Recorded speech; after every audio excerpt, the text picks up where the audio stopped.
message. So if it's diversity, or if it's exposure, if it is entertainment, whatever it is that you're trying to provide, you're trying to get them to facilitate something monetary or product related, give them a key word that sums up what it is they're getting. Now, keywords can be tricky. So if you said exposure, a marketing team is going to be like, well, we've got ads for that. We've got people blogging for our campaigns. What makes your exposure different? So when you choose a keyword, be prepared to follow up with a definition of how your service that you're providing, your ROI, is unique compared to what's happening in the market. And it may not be. Your pitch may be, well, we just want more exposure. Or your pitch may be very unique and say, well, Pushing Lovely, our demographics are women 20 to 40, and they're African American working class women.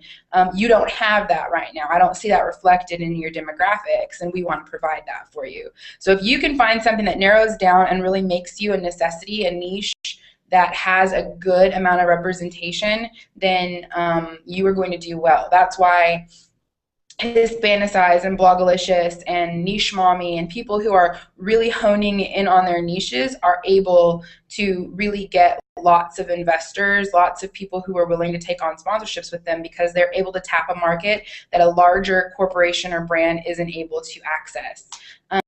So if you're a food blogger, consider that there are niches within food blogging. If you're a coupon blogger, understand that deal blogging and coupon blogging, there are niches within that. So you want to focus in on the one that you feel that you can, with quality content or with quality return, provide for someone. So you could say, I'm a coupon blogger, but I only do natural and organic coupons and deals. And this is why my audience translates to this. So that's the first part of your detailed outline. The second thing that you will need is a brief event description. Now, the event could be a Twitter party, it could be a Google Hangout, it could be as big as a week-long conference, or as small as just a blog carnival where people are going to link up, and it's all going to be, through writing. But we want to know, what is this event going to look like? Who is going to be at the event? What are they going to be doing? What kind of entertainment or other brands will be available? The third thing is, how does the brand or business have to be involved? If you really want your sponsorship pitch to go far, you want to create a scenario already provided. It is a ready-to-go meal, essentially, for that business or brand. So whenever I am pitching a company, I go to them with an idea already, and I say, I want you to come to the SoFabCon. I want you to be my title sponsor. And part of that title sponsorship is you're going to get a room where people are going to come in and they're going to paint ceramic bowls and they're going to try your new ice cream Nestle. And this is a unique signature experience that they've never had anywhere else. And Nestle goes, genius. We don't have to think about anything. You have given us right there in front of us a box of everything we need. So take the work out of their hands. A lot of times people want to do something, they want to give, and they have a budget to do so, but what becomes overwhelming is them having to tax their team and their budget hours to figure out what they want to do. And then other people's voices get involved, and it gets so messy that the best thing you can do is provide for them this is my rule, 3 good scenarios of what you want them to do for you. So if you're doing a Twitter party, for example, you say, we would like one representative from, let's say, what's a good one that usually does a lot of good Twitter parties? Lands' End. We want to do one Twitter party with Lands' End, and we want one of your social media reps to be there. And here's the questions that I prepared ahead of time for moderation. And these are the kind of prizes we expect for you. Just really get them everything they need. The same thing would go for a Google Hangout or as large as a conference. The fourth thing to include in your outline, and typically an outline is a sponsorship packet. It's a PDF where it has your logos and it has all of the fancy things. But if you strip all that away, all the people are looking at is an outline and a description of the sponsorship levels or the tiers. So the fourth thing is really getting into the meat and potatoes of the demographic. Who will be spreading the brand's message? So you need to provide for them. These are the age groups. These are the ethnicity groups. This is the socioeconomic status. This is the hours they spend online shopping or engaging their readership or whatever action that pushes the brand out in front of the public. So Nestle wants to know that at your conference, they're not going to be sponsoring an event that has a whole bunch of lactose intolerant people. It's not going to work for them. So that is homework that you need to do whenever you're preparing for the brand.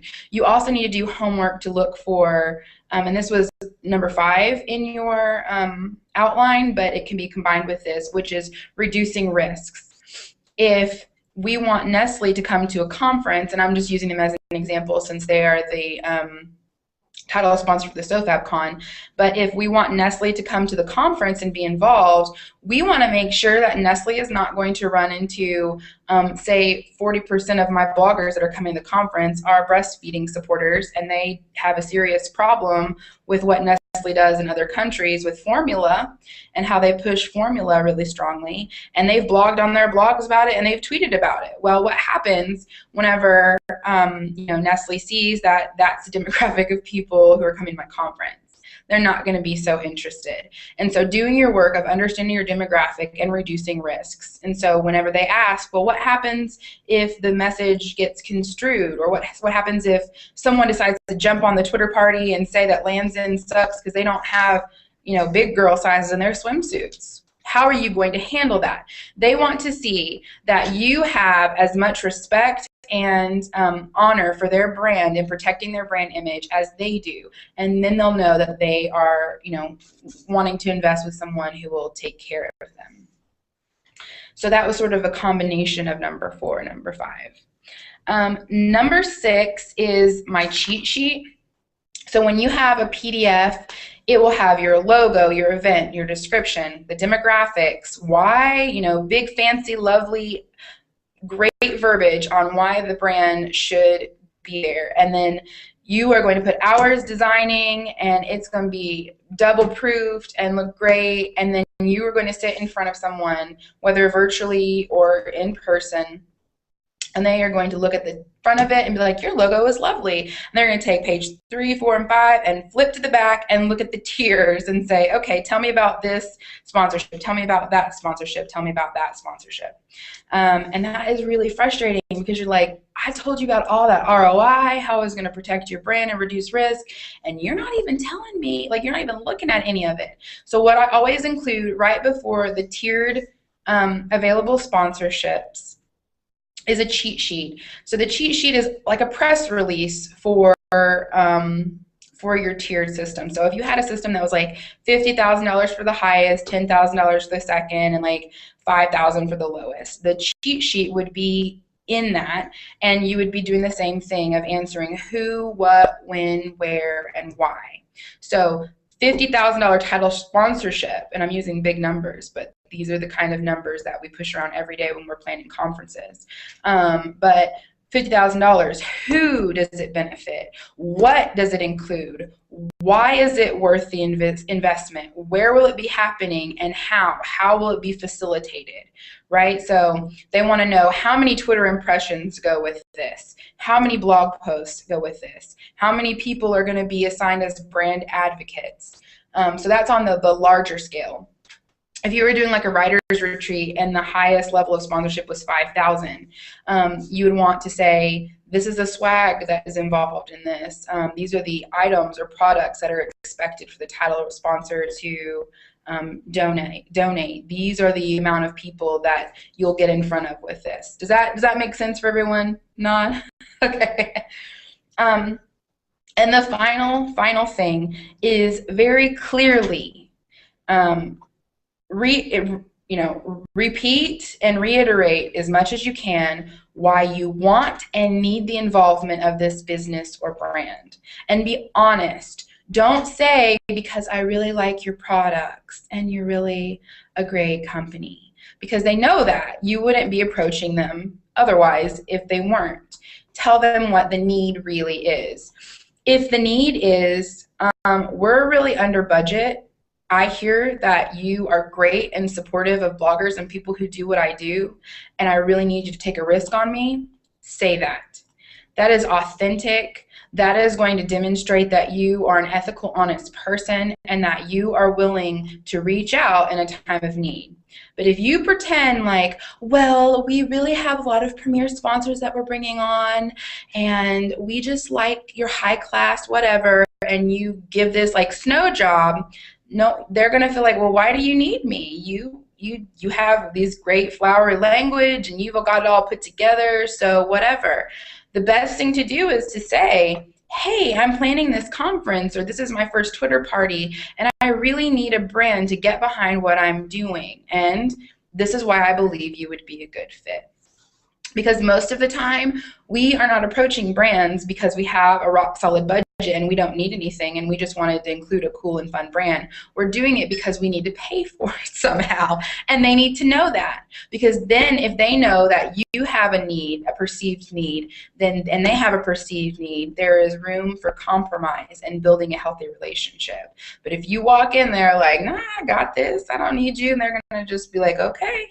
There's no fertile ground to plant anything. This person does not need us. So that is the quick, detailed outline of how, yeah, can you guys all hear? Hopefully I didn't just speak and say all that to people who couldn't hear me. That's the outline of how you go about structuring a pitch. And your graphics are important. Your logo involved is important. Having a fun and flirty color scheme is important.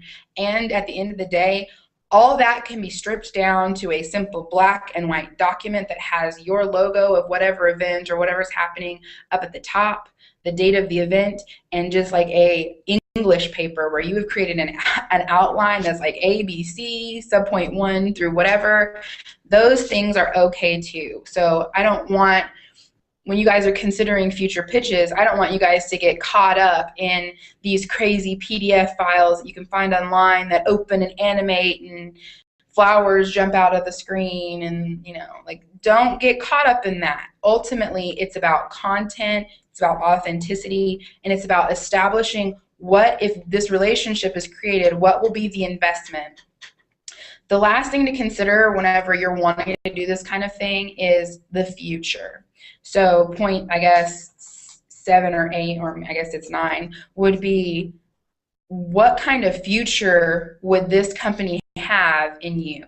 Frequently, companies want to invest in people, but what they see is that the business plan or mission statement or strategy of whatever event or company or small business, whatever it may be that's providing the pitch, doesn't have a future. Meaning that this brand is going to have to throw this money to you guys, and then it may not happen next year or the year after that.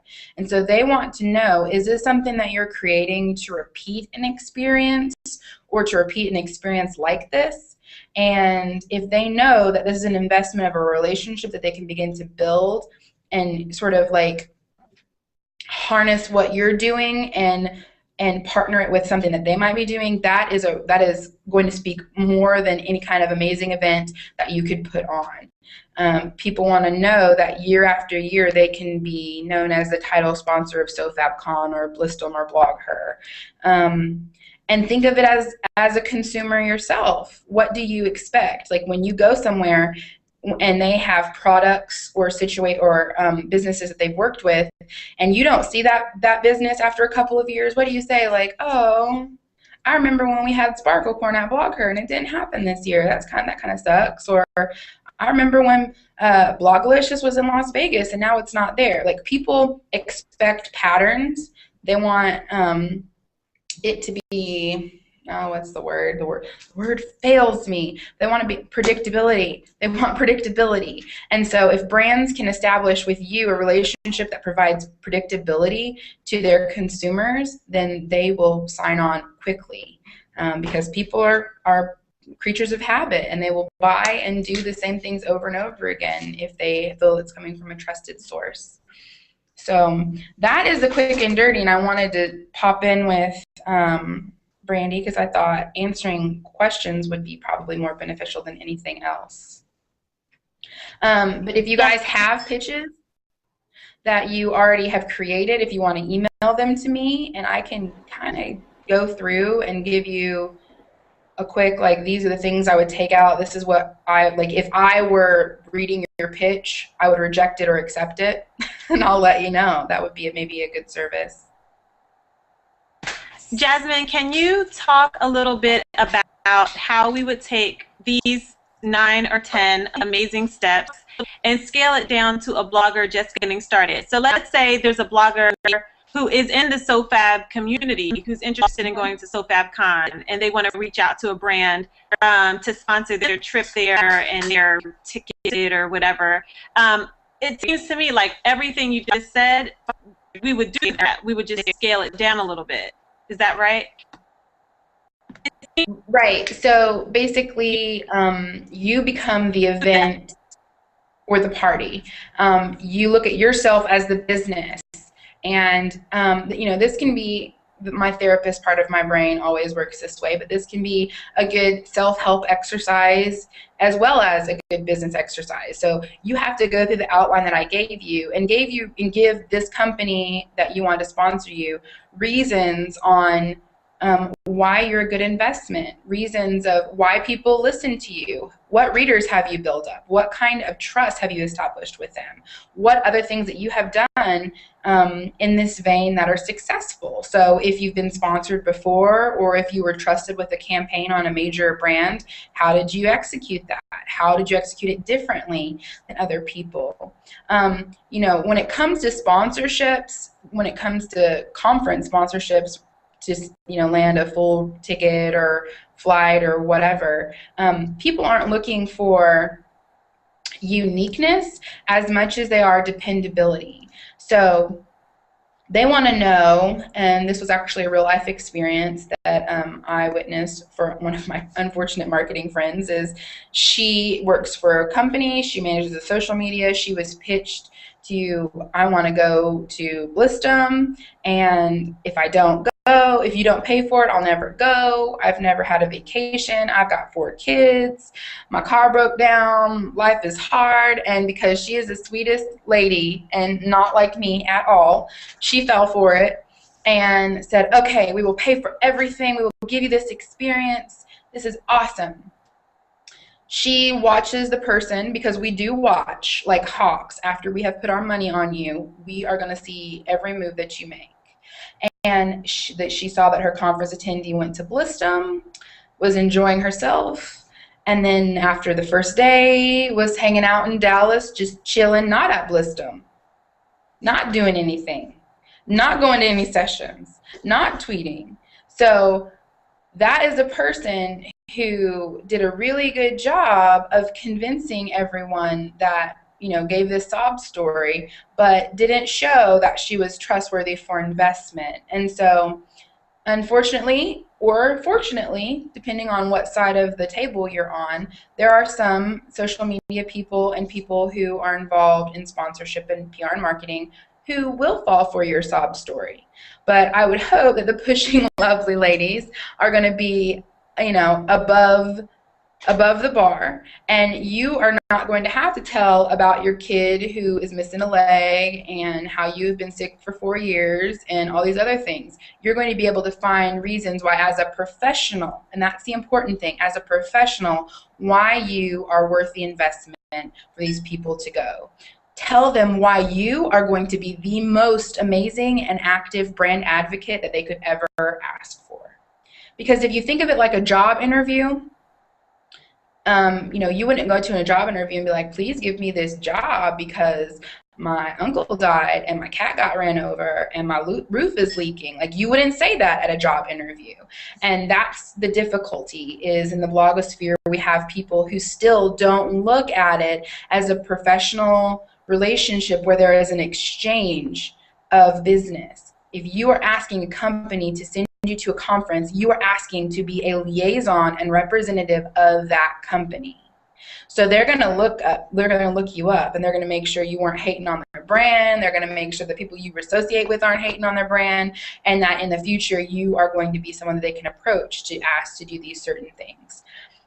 When you're asking a brand or business to send you to a conference, come up with not unique reasons why you're uniquely qualified, because everyone says the same stuff. Figure out unique things that you can do for them. So you say, I'm going to take my flip camera, and after every session, I'm going to blog. I'm going to do a quick vlog that's going to be like a 2-minute vlog about why I'm so happy to be here in this brand, what I learned, and how it translates to the consumers of this brand. Or I'm going to take a little thought bubble with your brand logo, and I'm going to get a dry erase marker, and I'm going to write little things and tweet out pictures. Or here's the unique hashtag that I've created for this brand ambassadorship that I'm going to use the entire time I'm at the conference, no matter what. Those are the things that people want to see. You are giving them, you're giving them full return on their investment. So does that answer your question on how to pitch for conference sponsorships? Yes, Joyce had a question about how the rep reacted to that blogger. She called me and cried. She didn't say anything. And you know what she did? You know what that person did? Is she made this brand representative more difficult for the next person to go. And I spoke with this brand representative, and I said, you need to have a blogger engagement agreement where you list, these are the expectations, these are the sessions that we expect you to go to, or this is the amount of sessions that we expect you to go to. They didn't have that. And so part of it was this person, just luck of the draw, were able to pitch a company that didn't have a good infrastructure on how to send bloggers. Most companies that you will interact with now will have really good infrastructure. But if you're pitching a company that's not really hip to new media, they may not have that in there. And so an advantage may be for you to outline already for them and say, these are the best practices that I'm going to uphold if you choose me. And they're going to say, what? We didn't even think about requiring that there's a session attendance. This person's already willing. We're going with this person. But yeah, she cried. Because it was her brand on the line. It was money from her budget just completely wasted, and she learned. Other questions, ladies, on conference sponsorships? Are there conferences that you're planning on attending that you have people that you think you might want to pitch, but you're not quite sure if you're ready, and you want to maybe get some thoughts about if you are ready? Another idea is make sure you have, that you actually follow them on social media. Don't pitch a brand that you haven't even liked their Facebook page, that you don't even know they have a Twitter handle. Don't ask people to give you money when you don't really know who they are. How do we pick which brand to pitch to? Well, there are 3 really easy ways to figure that out. Do you not like and know the brand? Are you able to ethically represent the brand? So this is not going to be like me pitching a company that expects women to be quiet without having opinions. Like, that's just not me. It doesn't align with my message. It doesn't translate to my readers. It doesn't matter if they came to me and said, here, we'll pay your way. It's not ethical. And in the end, it will hurt both the brand and the blogger for making a matchup that doesn't work.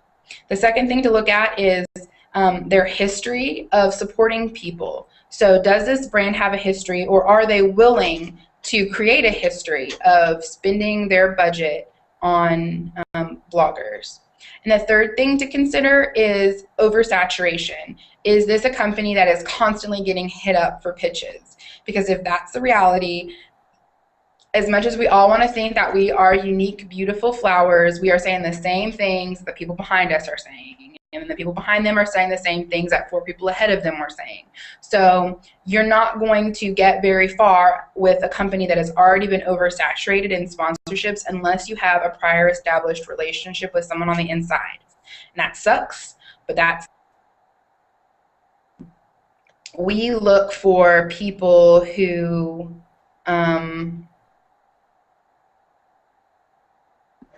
someone keeps muting my mic. Knock it off. So, you know, if it's the conferences that I've worked for, we go through pitches and we see people who have already invested in us, or we've had prior established relationships, and we do pick those people. And there are always a wild card people that just were extremely creative or extremely well qualified, or have a service that we want to begin to integrate in whatever contract for whatever business I'm working for at the time. But typically, if it's a company like Collective Bias, who is constantly being pitched, it does pay to already be a part of the community and already be involved. And that's not an official word from Collective Bias. That's experience as a blogger myself. I have been in the position where I've actually had to pitch Collective Bias for a conference that I was planning. And I got as far as I did with the pitch because I had already built a relationship with them. So I guess the fourth bullet point to answer that question is be future-minded. If you see a new company that pops up, or a company that you've never heard of before that you really like, and it's not even close to conference season, or it's just the end of conference season or whatever, begin to cultivate relationships with those people. And not in a way that is like manipulative or underhanded. Just send out an email to their marketing people or whomever is in charge of their new media accounts, and let them know you like them, you like what they do, you feel that you align well, and let them know that, you know, you have hopes for future interactions. Don't name what you want yet. Just say, here's an introduction, this is my body of work, I'm excited to get to know you. And then consider investing in them first. So provide some blog posts, tweet about them, show them that without any investment, you are already interested in what they do. And if you've chosen a company that you already stand behind, that's not going to be hard for you to do. So, okay, yeah, I did, sorry. I did answer your question, Joyce. So if you see those brands, those businesses, make the connections and just get in front of them. Let them know that you're there. And then when it comes time to pitch, they know you. It's the same thing, you know, when we tell high school students that, you know, they need to get internships and they need to go and volunteer and they need to go to those networking events, because people may not remember your face, but they might remember your name on a resume.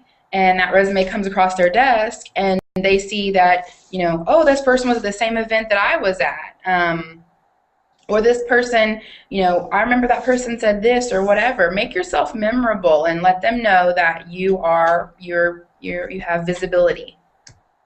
Sorry that you got kicked off, Joyce. I did answer the question. I said that my friend cried and she tightened her requirements on sponsoring bloggers. So it was a growing experience for her. Relis had a good question. Are the people who usually handle the social media accounts the people we would deal with? It depends. It depends on how big the company is and how they structure their PR and marketing, as well as what their budgets look like. The reason why the social media people are the people to get in front of, the new media people are the people to get in front of, is because a lot of companies are they are taking their traditional media employees and just giving them their Twitter handle and being like, figure it out. But then there are other companies who are, you know, they're savvy and they understand that new media requires a certain kind of person, and so they assign a highly qualified individual to run their social media channels. But you want the social media person to know you, because when they sit down, because they will inevitably be part of the marketing and PR team. And when the marketing and PR team is sitting down and saying, here's our budget, what can we do, here's a list of people we want to send, that PR person can say, oh, I know @DJazzo, she is very active on Twitter. She has a high response rate. She's asked some great questions. She's even retweeted and favorited things that are relevant to what, whatever campaign we're doing or whatever product we're putting out. So that person becomes an unintentional advocate to you. You might have never met that person, but they know you on Twitter, and that's important. So that's the reason why you want to get in front of the people that handle the social media accounts. Okay, I'm going to pitch a company, but the conference has a ton of restrictions for sponsored bloggers. Yeah.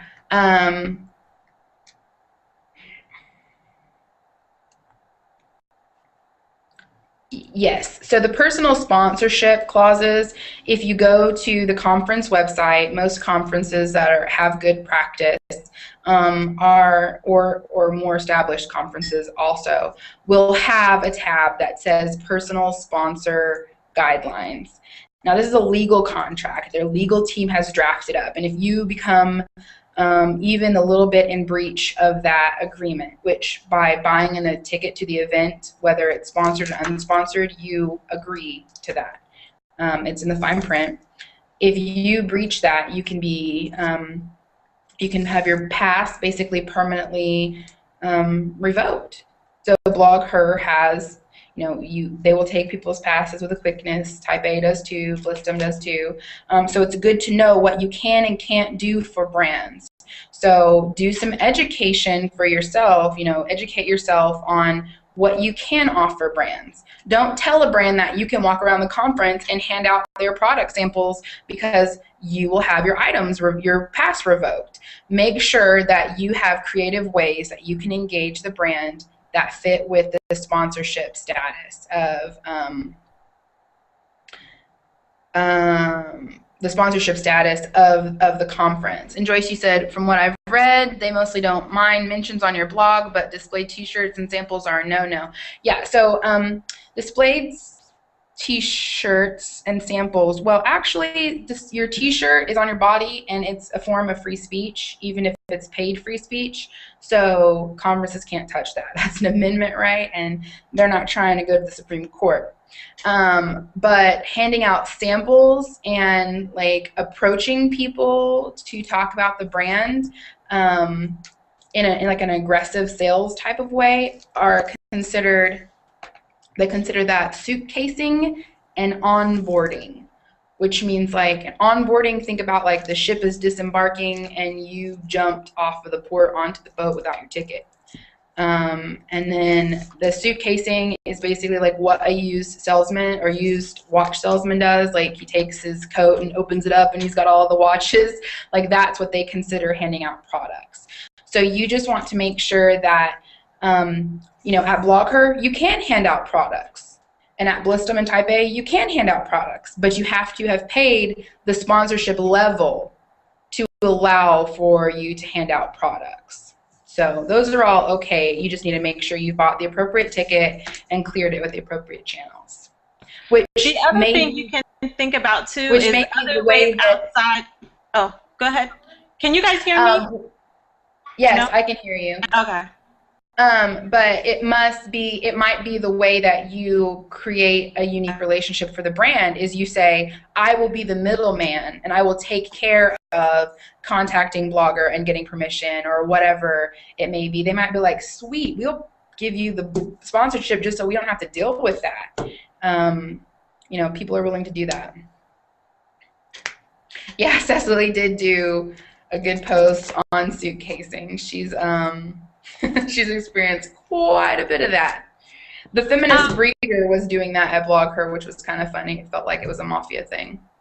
Thank you, Rashay. But I wanted to say also, Joyce, consider other opportunities to provide services to the brand outside of at the conference. So, your conference sponsorship levels could be something like, I'll have a Twitter party, not using the conference hashtag, but using, like Jasmine said, a hashtag that you created for them. I'll host an ad on my blog. I'll write such and such many blog posts, and I'll, when I write about the conference, at the end, I'll say that, you have sponsored me, or other things that a blogger meetup outside of the conference location. that you could run for them. So last year at BlogHer, I sponsored wardrobes for I think it was 12 bloggers, and we went outside. We didn't even take pictures. We also took pictures. We didn't take pictures inside of the hotel. You know, fortunately we went to another hotel and took pictures and all that kind of stuff. And everything the bloggers did around the wardrobe stuff was not really, I mean, they were saying, I'm going to BlogHer, and my wardrobe is sponsored by the company that's no longer in business. I think that campaign actually put them out of business, but whatevs, you know, it was still fun. But yeah, so you can think of stuff like that. Yeah.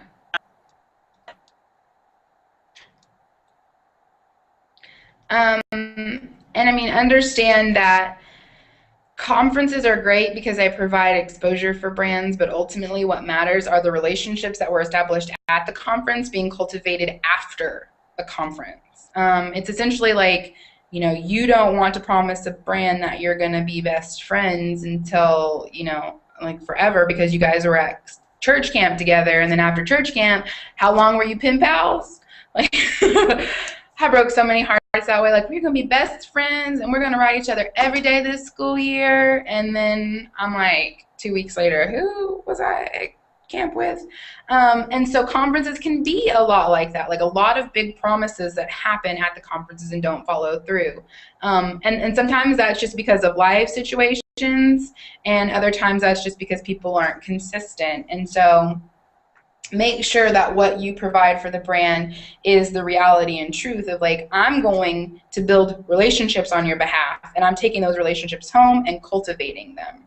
That's where they're going to get the most ROI, because at the conference, they're not going to have a high amount of visibility because they're thinking about the conference. They're thinking about the brands that the conference has provided. They're not, you know, they're not thinking, conference attendees aren't thinking about that one person that, you know, Jasmine Unplugged sent to wherever. But afterwards, if I've met 20 people that I've given my card to and I've connected with and I keep track of, and I create a group, you know, a circle on Google, and I'm messaging those people and I'm cultivating that relationship, that is a real life connection. That is a real life return on investment. And those 20 people might have 100 people they connect with, and the word gets out, and that's how influence builds. Amira.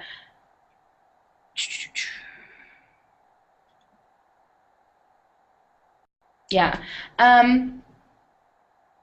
Should you pitch those types of things right away? What are those types of things?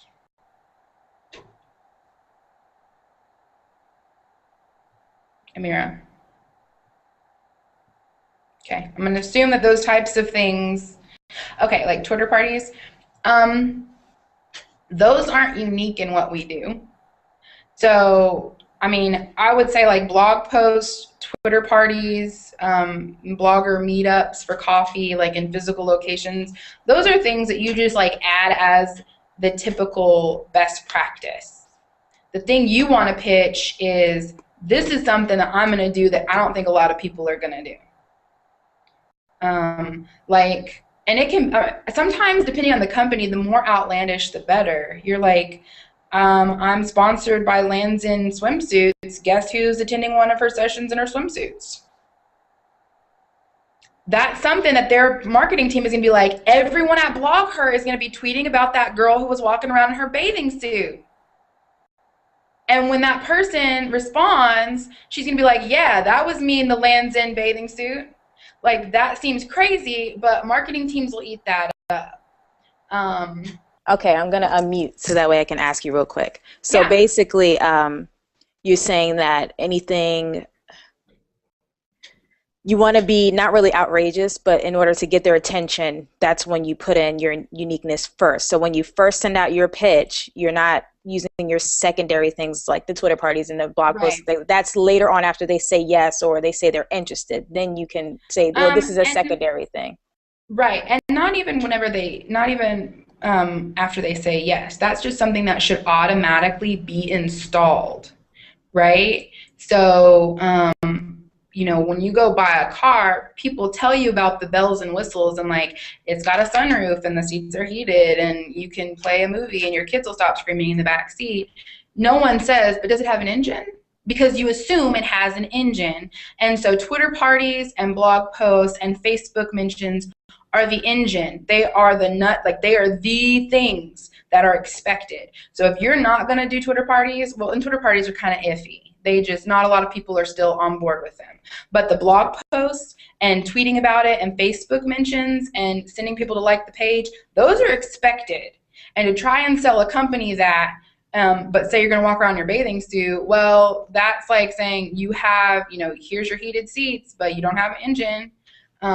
So I love metaphors. I'm so good at them. Wasn't that a good metaphor, y'all? So, yeah, so those need to already be installed, expected services that you're going to provide to a company.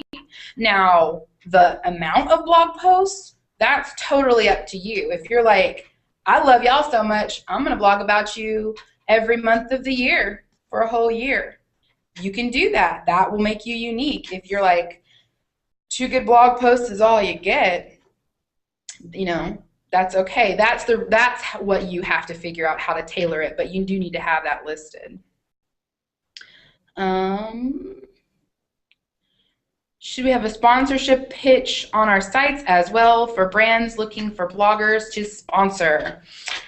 You should have a media kit on your site if you are using your site to procure relationships. And your media kit is going to give you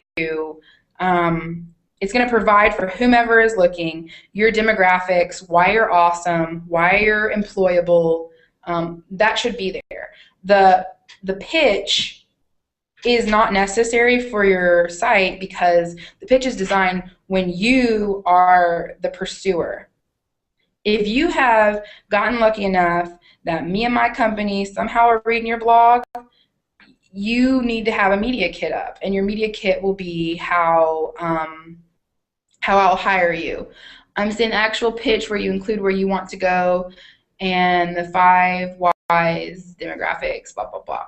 No. So in your media pitch, you should have your demographics already. You should talk about your readership, and you should talk about the things you've done and you know, why you're valuable. Because your media kit on your blog is your online resume. Provide links to people who have featured you. Provide links on what your best work is. And so when you're having your media kit on there, it shouldn't have your 5 and the 5 whys. You shouldn't have that because you know, that's not a pitch. It's a resume. Unless your resume is like, here are my who, where, when, why, and how you should hire me.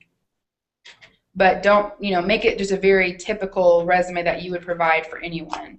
Okay, how can you monitor your ROI? For example, I'm working with a local PR guy, and I want to be able to show him the impact I have. There are lots of measurement tools that you can use. I suggest TweetReach when you use Twitter, to see how far the ripples of your influence go. And sometimes it's a letdown. Sometimes I get on there and I'm like, that content was so fresh. I was so funny. Millions of people had to see that joke. Because I don't even do it on paid stuff. I just do it because I am a narcissist and I want to know how funny people thought I was. So I put a tweet reach on random jokes that I put out. I'm like, oh, 6 people retweeted that. Well, going back to the drawing board. So tweet reach for Twitter. For your fan page, you should have fan page analytics that you can export on Facebook and make it look nice and fancy. You know, it'll pop out an Excel sheet and you can just run a quick Excel function on what the median demographic is. So, I mean, your Facebook is pretty valuable if you really look at it like a developer and you really understand that it's not just a community to just post funny things about your period. I'm not going to say any names, Jasmine, but it is a tool. And if you go into your analytics, it will show you these are the people and this is where they're coming from. I would take a screenshot of that Facebook map in your analytics that shows all the little lighted areas of where people are coming from. Throw that in your pitch. Show them, like, see this big old dark spot in Philly? That's all the people that are hearing me. Yeah, Phaedra is really on point with that. So that's how you examine your reach. I think, too, that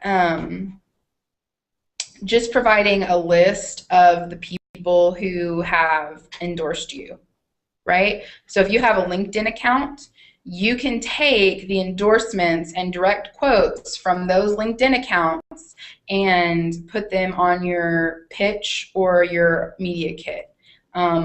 You know, I have one from Courtney Velasquez. It says, Jasmine is, you know, the utmost professional, the most effective for conference planning. And if I'm pitching a company to create a contract with me, guess who's going to have that at the top, right underneath my business logo? I'm going to have Courtney Velasquez. And I'm going to have it as VP of Collective Bias, Forbes, you know, top 5 companies. So the people who are influential and valuable, who are giving you props, need to be examined, because that means that you are able to leverage the trust that people see in them. So, I mean, don't be afraid. Be like, hey, Cecily, I put up with you for too long. Time for you to write me an endorsement.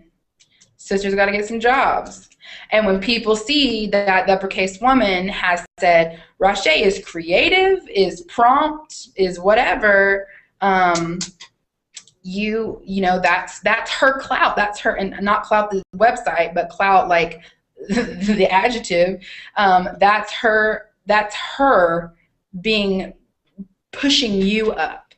And so that's where our relationships can come in handy, and not in a way that is exploitive of or exploitative of the people who have done work. We're not wanting to stand on their shoulders, but we are wanting to say, like, do you feel that I'm valuable enough to provide this for? And if you're a hard worker and honest, people are willing to say that you are so. Jasmine, I want to interject and say that on many occasions, and I'm not even, you know, obviously I'm not Cecily or Dresden, but I mean, there are many situations when I will reach out to someone that I know even moderately, but I know that they will know Collective Bias on behalf of someone that I know is trying for something or is going for something, you know. So I mean, and I don't say anything to those people, and they haven't asked me, but it's just a matter of relationships. You know, if you know that people are good people and they aren't quite they aren't quite in the spotlight quite yet, but you know that you have something that can, even doing that, reaching out on behalf of other people, can help to kind of establish you as someone who is somebody that should be known and should be sponsored.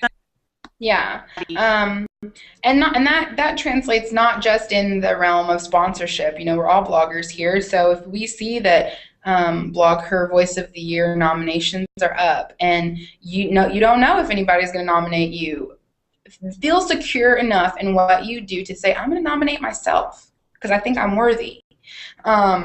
And that might be something else you have to examine, how worthy you truly feel about yourself, because this is all of this that we're doing with sponsorship and pitching and all of that stuff is all about how you feel about yourself. If you come to whatever meeting or you send whatever email or whatever phone call, and the attitude and tenor behind it is, you know, you want people to believe that you're worth the investment, but you don't truly believe it, it will come through. And so the first task you have is to truly believe that you are worth investing in, not just for others, but for yourself. And, you know, if you feel like, you know, I'm not there yet, like I'm not at that place emotionally or spiritually where I'm able to be an advocate for myself because I still feel like it's bragging or whatever attached meaning you have to it, ask someone you trust. Say, hey, I really want this, but I'm not comfortable nominating myself. Can you support me? And most people will want to support you. Sometimes you run into a couple of douchebags, but for the most part, people will want to support you, and it will create the kind of relationship that they might turn around and ask for your support later. So it is a really good kind of networking and business relationship. And this is good because, it's Pushing Lovely, so we're always going to get, somebody's going to cry, so get your tissues ready. But it is important to, be honest about yourself, about where you are. If you really know that right now you don't have the time or the energy to put into providing a return on investment for a brand that invests in you, just wait a month and get it together and then go forward. And that doesn't mean that, you're not ambitious or you're not taking initiative. That just means that you value yourself and your future a lot more than to just step out on something when you're not quite ready. But that's the thing, like, not being ready isn't a lifetime phase. So if you're feeling like you haven't been ready for years, then you need to get ready. And you need to just ask one of us or get somebody, like Jasmine said, that you look up to. Think about people that are in a position that you would like to be in with their blogs and with sponsorships and things like that. And they will support you for all of the stuff that you do. Rashay, these people trust you with their kids. They love you. They wouldn't have a problem endorsing you right this second if you texted them. They would be like, okay, whatever you need. So just keep that in mind, y'all. Yeah, and to add to that, I always, whenever people ask me about moving forward in their next venture, whether it's in business or in their personal life or whatever, I liken it to seasons or childbirth. So I'm going to go with childbirth right now because I have baby fever, y'all. So when a child is ready to be born, whether, or let's back up. So you're pregnant and you are, your due date is in 2 weeks, and you are walking and you are drinking all kinds of crazy concoctions and you are meditating and you are doing everything you can to try and make that baby be born. The baby will not be born until it's ready. Just like after it's born, you can't, birth the child and then be like, okay, go ahead and walk and get a job and do the dishes. There are developmental stages that are necessary to get through before you can accomplish certain goals. And so for some of us, going to BlogHer as a sponsored person or writing that book or whatever, those are developmental markers that belong in our preteens or our teenage years or our young adult years. And here we are, little babies, still trying to figure out how to have our posts on a regular schedule, but are trying to hit the grind to get a book out. The reason why it's not going forward is because you haven't developed to the place. And development could take years or it could take weeks. It's all dependent upon your personality, upon the environment you're in, your community, and the resources you have and where you're at emotionally. And so we can't push things further than what we're able to do. And so that's why I want to add to what Brandy's saying and saying there are seasons and there are developmental patterns to life. And if you've been in winter for 4 years, it's time to embrace spring and move into summer. And that might mean doing something that's scary and letting the frost melt off, or facing yourself in a way that you're not used to because it's a level of vulnerability. But if you want to experience the next season of your life, you have to do that. You have to move. You have to, it's just like when it's harvest season and we have a full crop. So that full crop might mean you're getting opportunities thrown at you left and right, and you're just so overwhelmed and scared to harvest that you don't know what to do. Well, what happens if you let those sit out there too long and you don't pay attention? The harvest rots. It dies, and then you find yourself once again in winter. And so really take time to check in with yourself and ask yourself, what are my mission statements for myself and for my business? And your business is your blog. If you are blogging and trying to build money and generate revenue with your blog, then that is part of your business. Whether you have a 9-to-5 job or not, your blog is still your business. And so ask yourself, what are my mission statements? What season is my blog in now? And where can I begin to move and embrace the new levels of development that are necessary. And then ask yourself, am I asking myself to run and speak in full sentences when I haven't even learned to roll over yet? It may not be appropriate for you. And that's where we have to get really naked and honest with ourselves in evaluation. And if we have 8 women, in Pushing Lovely, living that way, professionally and personally, then the next 2 people we influence start to pick up those little pieces. And then the next 2 people that they influence pick up those little pieces. And then we start changing our communities. We start changing the people around us. We start elevating blogging as a professional or as a profession, and social media as a profession, to something that is honorable and respectable, and people don't go, oh, she's a blogger. If we want to change the environment and the landscape, then it has to start with us, and we can't expect people to be different and to be better and to raise the bar if we're still trying to fake it till we make it. I don't like that kind of attitude, because that's living in a posture of who you are not. I don't want to fake it till I make it. I want to embrace who I am and grow into someone that I want to be, enrich who I already am. So there's my therapist / sermon for this little hangout.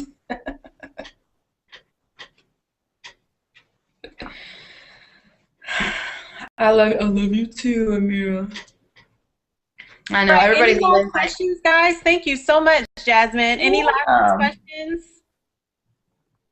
All right, so you guys, before we leave, seriously, what are you gonna do? What's next? All right, anything, or just thinking or processing, or is there, if you need help, Jasmine said, if you missed it at the beginning, she said, if you have a pitch that you want to send to her, email to her, she'll take a look at it. You definitely want to get people to look at your stuff. Don't send it out with grammatical errors, please. Any other questions? Yeah, I put my email address in the comments, so if you want to email me your pitch, I'll go over it with you. I think that's good. Working on your mission. That's great. Yeah, all good pitches start with mission statements. Absolutely. All right, everybody give Jasmine a big old hug. That wasn't bad for an impromptu topic, right? That was fantastic. Thank you, guys. Thank you so much, Jasmine, and thanks y'all for joining. Oh, wait, if we haven't done anything KIT related, is that where we should start? Thanks. Yes. Right, Jazz? Yeah. Open up Word and slap your logo in the top left corner and put down your outline. And start with your outline. Point A, what? Even if it's just the what, when, where, how, and why, write that on the paper and then fill it out with the data. And don't be afraid to focus on what's unique about yourself. It's not, it's not, you are special. You have things that are special. Right now, Aurelis is the only Latina in our group, full-blooded Latina in our group, and so it's great that she's focusing on that. Amira is our military lady, Rashay and Pam are our book ladies. Really focus on, Janine has twins. Focus on what's different about you. People like that. Yeah, I mean, Janine, you have endless topics, especially if you go back and you start blogging about all the way from being pregnant with twins to how do you dress twins to how do you feed twins. People in that community, they need that special resource, and there's no real book out there either that has that kind of start to finish, or even from an ethnic standpoint, how do you handle it in that way. So that is the real niche where you would be able to create some amazing content. Same thing with Rashay. Having an urban, education setting is a big deal. People want to invest in that. Oh, right. Natasha has twins too. We should have a twin day. You guys need to start a site together. Double trouble mamas or something. My dad was a twin. I don't even understand. All right, Yeah, ladies, Rashay is a twin too. Okay. Yeah, Roche's I a gotta twin. go. What You is guys keep wrong? talking. I'll talk to you later. Okay. Bye, ladies. I'm feeling left out. I need a twin.